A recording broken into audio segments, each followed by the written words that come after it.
Super.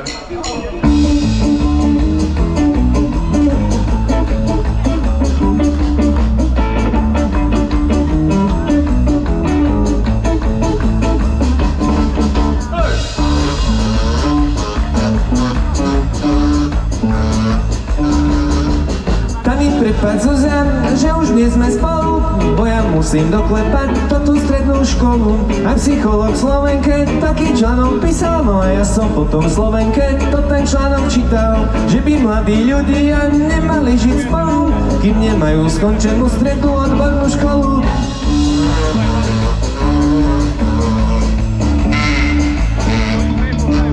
Vraveli mi rodičia, že pomôžu nám s bytom, lenže máme smolu, že boli tiež pri tom, keď pán triedny profesor prišiel k nám na kávu a oznámil rodičom tú smutnú správu. Aj na triednickej hodine kolektív ma tlačí, že sa síce snažím, ale to nestačí, keď budú na mňa vyvíjať toto ich nároky a ja im tu zostanem ešte 10 roky.